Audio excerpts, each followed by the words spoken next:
Good morning, everyone. Let us continue with animal tissues. We have already studied about fibrous connective tissues and skeletal connective tissues. Today, we will be studying fluid connective tissue and its types, that is blood and lymph. Okay. Now, you know fluid. Fluid means liquid. Okay. So, that means the connective tissue whose matrix is liquid. Matrix, you know matrix, we have already discussed about matrix. So whose matrix is liquid, that is fluid connective tissue. Let us see the first type of fluid connective tissue, that is blood. So blood, it is a fluid tissue. You all know that. Now whenever we talk about any connective tissue, we talk about its matrix. So we know that as it is a fluid tissue, it is having a liquid part in it. That liquid part is called blood plasma. Okay, this blood plasma, what is its characteristic? It is non-living and it consists of proteins, salts and some hormones. Okay, so this is all about blood plasma. Then there are three types of blood cells in the blood plasma, that is in the blood tissue. First matrix is there and then three types of blood cells are there. What are they? White blood cells, blood platelets and red blood cell. So this is blood plasma, okay, yellow colored, which you can see here, and inside this three types of cells are there. Let us see what is the first type of cell, that is red blood cells. Now this name is given because of its color, because the color of these blood cells when they are seen in abundance in a bulk is red. Okay, as you see when blood oozes out from an injury, what color it is? Its color is red. Because of what? Because of this presence of red blood cells in the blood. Okay, and why red blood cells is having red color? Because of the presence of hemoglobin, which is a red colored pigment. Why hemoglobin is there? It is very important because it performs the function of carrying oxygen to different parts of the body. Okay, not only oxygen, RBCs also carry carbon dioxide. That means it helps in transportation of respiratory gases. You breathe in oxygen and you remove carbon dioxide. So after breathing in oxygen, how it is transported to different parts of the body? With the help of RBCs inside the blood. Okay, then carbon dioxide, which is a waste of your respiration. Okay, how it is transported out from the lungs, how it reaches out to the lungs for moving out by breathing out? By the help of blood.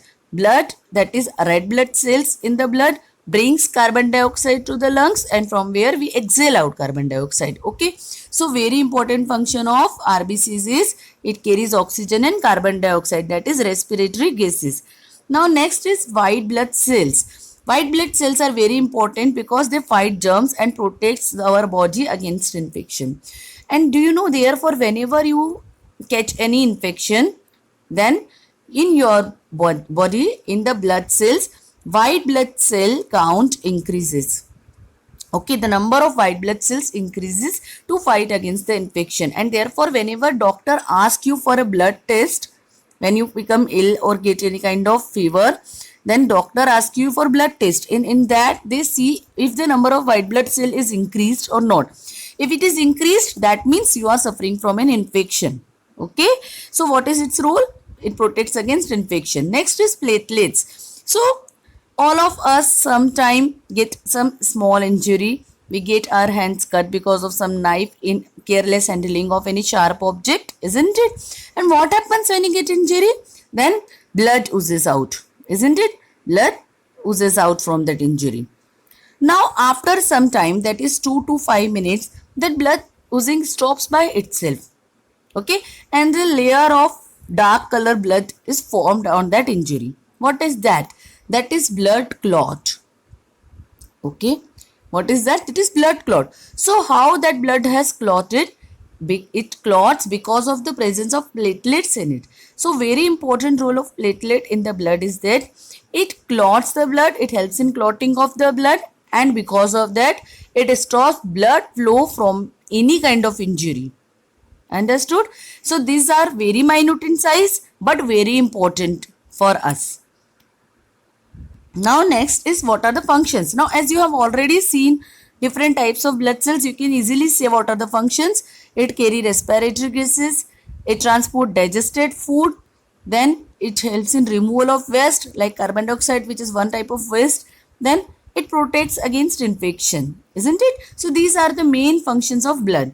Now, let us see another type of fluid connective tissue, that is lymph. So what is lymph? It is also blood. It is also a fluid connective tissue, but RBCs are not present in that. Means it has WBCs and platelets. But you know, blood WBCs and platelets are also in very less amount in lymph. Okay, this lymph forms the part of lymphatic system. It is not a part of circulatory system. Blood flows in circulatory system, okay, from heart and to our body, but lymph flows in lymphatic system. There is different channel for flowing of lymph. This lymph, it helps in protecting our body from infection, okay, in the same, because it is WBCs inside it, so its main role in our body is protection from infection. Its color is not red like blood because it does not have RBCs. So what is its color? It is white in color. Okay, now this is all about fluid connective tissue. Now I will be giving you a short introduction of muscular tissue today, which we will be discussing in detail in our next class.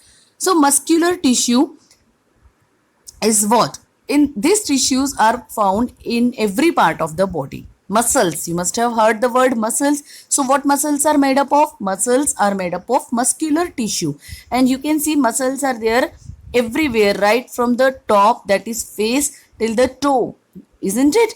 Why? Because muscles bring about movement and locomotion in our body. If you are moving your fingers, if you are moving your arm, it is occurring because of muscles.